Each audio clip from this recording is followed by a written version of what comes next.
Reverend Father Rajesh Puducherry, the Chancellor of the Catholic Diocese of Gorakhpur, our beloved Principal Father Jaymon, Reverend Sisters, dear teachers, and my dear students.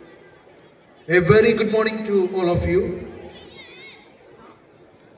Christmas is a time when the world comes alive with hope. It reminds us of the power of kindness and generosity. Christmas is not as much as about opening our presents as our hearts.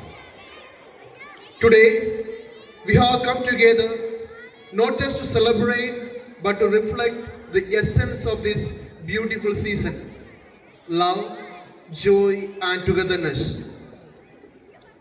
Let me enter into the duty that is vested